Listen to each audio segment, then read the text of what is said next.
मेरा नाम बाबा का दिया हुआ प्यार का चंद्रास भाई है तो उसकी भी हिस्ट्री है, क्यों बाबा ने प्यार में खास ये नाम दिया।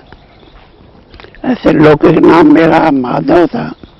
जब मैं छोटा था, स्कूल में पढ़ता था, उसी टाइम मेरी उम्र कोई 10-11 बरस की थी।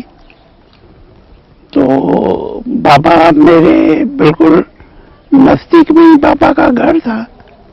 तो मैं जब भी अपने नाना ने घर आता जाता था तो बाबा के पास भी कभी कभी आना जाना होता था, या बाबा को आते जाते घूमते फिरते भी देखता था, क्योंकि बाबा जो उससे मेरा थोड़ा लौकिक कनेक्शन भी था, संबंध था। मेरे वो मामा का कजिन लगते थे।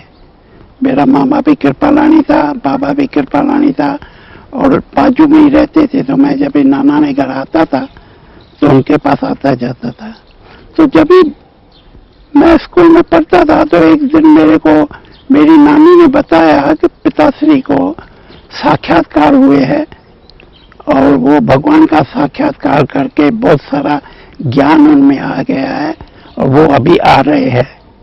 तो जब भी बाबा ने आके पहले शुरू में हैदराबाद सिंध में अपने अंकल के घर में सत्संग चालू किया, तो पहले तो बाबा थोड़ा गीता का 1-2 श्लोक सुना के फिर ओम की जो धुनी बाबा लगाता था, तो उसमें बहुत सारी माताएं कन्याएं ध्यान में चली जाती थी। तो उसकी बहुत सारी चर्चा चलने लगी। तो मेरी नानी ने भी मेरे को कहा चलो हम भी देखते हैं कैसे ध्यान में जाती है, क्योंकि भगवान का दर्शन करना तो बहुत बड़ी बात लगती थी। लेकिन वहां तो कहते थे जो जाते हैं उनको भगवान का, कृष्ण का और दर्शन होते हैं, देवी देवताओं का दर्शन होते हैं। तो ये बहुत सारा हैदराबाद शहर में, सारे शहर में ये चर्चा चली। तो मैं भी जब भी गया तो मैंने अपने आंखों से खुद देखा कि कैसे बाबा पहले गीता के 1-2 श्लोक के ऊपर सारा बाबा समझानी देते थे। समझानी देके जब बाबा ने ओम की धुनी शुरू की तो बहुत सारी माताएं ध्यान में चली गई, और वो कहने लगी कि विमान आए हैं, देवताएं आए हैं, श्री कृष्ण आया है, चलो चलो हम भी चले, स्वर्ग में चले। तो मैं तो हैरान हो गया कि ये कैसे ध्यान में चली जाती है। खैर मेरे को उसी टाइम तो कुछ समझ में नहीं आया। मैं फिर चलाया, मैं अपने स्कूल के स्टडीज में ही बिजी था। फिर मेरा बड़ा भाई था, वो पहले उसने आना शुरू किया। तो उसके आते ही जो पहले बाबा ज्ञान देता था, वो ज्ञान इतना जो अभी मिलता है वो तो नहीं था, लेकिन बाबा की खास जो पॉइंट थी वो थी धारणा के ऊपर। तो बाबा समझाया करते थे कि बच्चे, तुम जिन देवताओं की पूजा करते हो तुम भी उनके ही वंशज हो। तो जब ये देवताओं को मंदिरों में अशुद्ध खान पान का भोग नहीं लगाते हो, तो तुम अपने इस शरीर रूपी मंदिर को कैसे ऐसा भोग लगाते हो। तो बाबा के बातों में इतनी शक्ति थी, क्योंकि ये तो शिव बाबा की स्थापना का कार्य था। तो बाबा के महावाक्य में इतनी शक्ति थी कि जो बाबा कहते थे वो एकदम सभी के दिलों में छाप लग जाती थी, और उसको एकदम से प्रैक्टिकल में उसको करने के लिए प्रेरणा मिल जाती थी। तो मेरा भाई भी जो आया तो उसने भी फौरन आते ही ये खान पान अशुद्ध वगैरह जो खाते थे, उनको बड़ा शौक था, वो सब उनका छूट गया। तो मैं हैरान रह गया कि ये क्या बाबा ऐसी शिक्षा देता है, जो भी जाता है उनके जीवन में परिवर्तन आ जाता है। तो इसी क्यूरियोसिटी से मैं भी आना शुरू किया। तो मैंने देखा कि बाबा का ज्ञान इतना प्यारा लगा, क्योंकि वो बड़ा लॉजिकल था। ऐसे नहीं कोई जैसे दूसरे सत्संगों में कथा कीर्तन होते हैं, ऐसे कोई कथा कीर्तन था, लेकिन लॉजिकली बाबा बड़ा अच्छी तरह से समझा के धारणाओं के ऊपर बहुत पक्का कराता था। उसमें भी खास एक ब्रह्मचर्य और दूसरा खान पान की शुद्धि, इन 2 बातों के ऊपर बाबा का बड़ा जोर था। और मैंने भी प्रण कर लिया कि मैं पवित्र भी रहूंगा और खान पान की भी शुद्धि रखूंगा। तो उस कारण से शहर में तो बड़ा हंगामा हो गया, वो तो आपने हिस्ट्री सुनी होगी। उस कारण से मेरे ऊपर भी बंधन आए। मैं शॉर्ट में सुनाता हूं। तो खैर बंधन आए, तो आखिर जब भी बहुत आंदोलन हुआ और बाबा कराची में आ गए, तो हम पीछे हैदराबाद में रह गए। मैं तो स्कूल में पढ़ता था, तो मेरे को तो छुट्टी नहीं देते थे कि तुम कराची में जाओ। तो एक दिन आखिर मेरे से रहा नहीं गया, तो मैं हैदराबाद से बिगैर छुट्टी के ही अपने तरीके से मैं बाबा के पास कराची में चला गया। जब भी वहां गया तो बाबा ने फौरन फिर मेरे संबंधियों को भी खबर किया कि आपका बच्चा यहाँ आ गया है। तो उसी टाइम तो ऐसा कुछ उन्होंने कोई कदम नहीं उठाया, लेकिन पीछे जब एंटी मंडली वालों ने उनके ऊपर प्रेशर डाला तो वो फिर कराची में आए और मेरे को गवर्नमेंट के थ्रू वापस ले गए हैदराबाद में। जब हैदराबाद में ले गए तभी मैंने कहा आप ले तो आए हैं, लेकिन मैं तो आपके हाथ का खाना पीना नहीं खा सकता हूँ, क्योंकि आप विकारी है, तो विकारियों के हाथ का खाना तो मेरे को खाना नहीं है। तो ऐसे 5-7 दिन तो उन्होंने बहुत जोर जबरदस्ती किया, लेकिन देखा ये बच्चा नहीं मानता है, तो उनको डर लगा कि कहाँ बच्चा मर जावे तो सभी हमारे को उलहना देंगे, हमारे ऊपर पाप चढ़ेगा। तो इसीलिए उन्होंने फिर छुट्टी दिया, अच्छा तुम अपने हाथ से बना के खाओ। क्यों उन्होंने समझा ये 15-20 दिन उनका चलेगा, फिर आखिर तो ये कहाँ तक ये अपने हाथ से बना के खाएंगा। लेकिन ये भगवान की शक्ति जो मिली हुई थी शिव बाबा की, तो उसी शक्ति से मैं अपने व्रत पर रहा। उसके बीच में हम कोशिश करते थे कि जो हैदराबाद में दूसरी भी बहनें वगैरह बांध हो के आई थी, वो आपस में ओम निवास में जाके बाबा के मकान में मिले। तो मैं भी कभी कभी भाग के वहां जाता था, तो जब ये आता था तो मेरे ऊपर डांट पड़ती थी, क्योंकि एंटी मंडली वाले ने उन को कह के रखा था कि इनको मंडली वालों से मिलने नहीं दियो, तभी इनका ये जादू उतरेगा। तो जब भी मैं आता था तो मेरे को डांट पड़ती थी, कभी पिटाई भी करते थे। तो एक बार मेरे को नींद में सपना आया, उसमें बाबा ने मेरे को बड़े प्यार से पुचकार से पूछा, बच्चे तुमको मारते हैं? मैंने कहा हाँ बाबा, मेरे को रोज मार पड़ती है। कहा बच्चे तुमको मैं एक युक्ति बताता हूँ, वो करो, फिर तेरे को ये हाथ नहीं लगाएंगे। तो बाबा ने एक युक्ति बताई, उसी अनुसार मैंने दूसरे दिन क्या किया कि बैठ के एक पत्र लिखा छिपा के, और वो फिर छिपा के कपड़ों में रखा। तो उन लोगों को क्यूरियोसिटी हुई कि ये किसको पत्र लिख रहा है, तो वो पत्र जाके उन्होंने उठा के पढ़ा। तो वो पत्र मैंने कलेक्टर को लिखा था, और उसमें लिखा था कि ये मेरे को रोज मारते हैं और मेरे जान का खतरा है, कल मेरे को कुछ हो गया तो आप जिम्मेवार है। तो उन्होंने जब ये पत्र पढ़ा तो उनको इतना डर लगा कि अगर ये कलेक्टर के पास पहुंच जाता तो पुलिस हमारे को पकड़ के ले जाती। तो उस दिन से लेकर के उन्होंने सचमुच हाथ लगाना छोड़ दिया है। ये थी बाबा की युक्ति। तो देखो बाबा हम बच्चों की सूक्ष्म में भी कितनी मदद करते थे, जो उनके बच्चे बन गए, जो उनके प्यार में सब कुछ स्वा कर दिया, सब कुछ उनको बना दिया। तो बाबा भी उनको कैसे भी उनको सूक्ष्म में मदद करते थे, ये मेरे को प्रैक्टिकल अनुभव हुआ। खैर ऐसे 2-3 मास में वहां बांध रहा। अगर उन्होंने देखा कि ये बच्चा तो ऐसे पक्का है, उन्होंने ये भी कोशिश की कि इनको जादू है तो कोई जादू टोना वाले को ले आए कि इनका जादू उतारे। मैंने कहा आपको अगर वहम है, जादू है, तो भले इनको जो कुछ करना है करके देखे। तो उन्होंने अपना मंत्र जंत्र पढ़ा, फिर उन्होंने कुछ का ग्लास में एक ले आए थे मंत्र पढ़ा हुआ पानी, तो वो कहा इनको पिलाओ। मैंने कहा मैं पीऊंगा तो बिल्कुल नहीं, अपने शरीर में कोई भी अशुद्ध चीज जाने नहीं दूंगा। तो उन्होंने जब जबरदस्ती की तो मैंने लात मार के उसी ग्लास को ही गिरा दिया। तो इसी रीति से बहुत कशमकशा चलती रहती थी। आखिर मेरे को उन्होंने छुट्टी दे दी कि बच्चा है, जहाँ भी खुश रहे वहाँ रहे। ऐसे करके मैं बाबा की गोदी में फिर से आ गया, और तब से लेकर के यज्ञ में ही बाबा के अंग संग रहा। मेरे को पढ़ाई का बड़ा शौक था, तो बाबा के भी ज्ञान की मूल्यां लिखना करना, सारा दिन रात उसमें ही जाता था।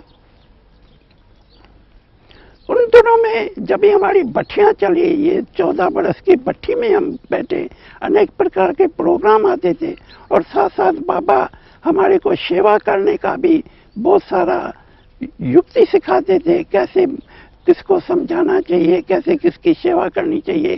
खास करके मेरे ऊपर तो बाबा का बहुत प्यार था, क्योंकि मैं एक ही मेल था जो ऐसे बांध होके और छुटकारा पाके इतना सहन करके आया था। दूसरे जो मेरे हम उम्र के बच्चे थे वो तो अपने माँ बाप मित्र संबंधियों के साथ आए थे, तो उनको तो कोई बंधन नहीं पड़ा था, लेकिन मेरे को बंधन पड़ा था। इसीलिए बाबा का मेरे ऊपर भी खास प्यार था। जब ये ज्ञान की ये झाड़ मूर्ति वगैरह निकले, तो जब भी पहले पहले बाबा ने झाड़ की चित्र बनवाए, तो मैंने बाबा को बोला, बाबा ये झाड़ तो बड़ा अच्छा है, लेकिन उसमें एक बात है कि इसमें रिपीटेशन का राज नहीं आता है। तो बाबा ने मेरे को बोला, बच्चे तुम बताओ कैसे रिपीटेशन का राज आवे। तभी मैंने ये गोला जो आप देखते हैं वो मैंने रफ बना के बाबा को दिखाया, तो बाबा को बहुत अच्छा लगा और बाबा बड़ा खुश हुआ। कहा, बच्चे तुम तो बड़े बुद्धिशाली हो, तुम ज्ञान को अच्छी तरह से उठा सकते हो और दूसरों की भी सेवा कर सकते हो। तो ऐसे ही प्यार में बाबा ने मेरे को चंद्रहास नाम दिया। इसी रीति से बाबा और भी बहुत सारे तरीके से हमको बच्चों को सब प्रकार की योग की भी शिक्षा, पठियां चलती थी तो ज्ञान की भी शिक्षा देते थे। और सभी भाई बहनों को बाबा, भले उसी टाइम तो बाबा कहते थे कि 6 मास में विनाश होने वाला है, लेकिन बाबा हम तो अपने योग भट्ठी में ही बिजी रहते थे, इसीलिए कि हमको तो कर्मातीत बनना है। लेकिन बाबा के पास तो सारा प्लान था कि इन बच्चों से हमको क्या क्या सेवाएं करानी है। ऐसे जब भी पाकिस्तान हुआ, उसी रीति से हम वहां पे रहते भी कई प्रकार की यज्ञ की सेवाएं जो मिलती थी वो करते थे। हम आए तो छोटेपन में थे, सीखे कुछ नहीं थे, लेकिन बाबा जो ड्यूटी देता था, जो ड्यूटी के साथ जैसे बुद्धि भी दे देता था। हम खाली हिम्मत रख के हाँ जी कहते थे, करण करावनहार बाबा हमसे वही ड्यूटी। तो उसी प्रकार से मैं वहाँ बिजली का काम भी देखता था, वाणियाँ भी लिखता था और अनेक प्रकार के खरीदारी वगैरह पर भी कभी बाबा भेजते थे तो वो भी करते थे। मेरा मतलब जो भी ड्यूटी बाबा देते थे वो करते थे और वही बाबा के सेवा में हमने ये 14 बरस भट्ठी में गुजारे। फिर जब पाकिस्तान से इधर आए तभी इधर भी बाबा ने फिर सेवाओं पर निकाला, माताएं बहनें सेवाओं पर निकली, तो कहाँ कहाँ भाइयों की भी जरूरत पड़ती थी तो हमको भी बाबा भेजते थे। लेकिन मेरा एक सौभाग्य था कि मैं बहुत करके बाबा के अंग संगी रहा और अचानक ड्यूटी भी ऐसी मिलती थी बाबा की वाणियाँ लिखना।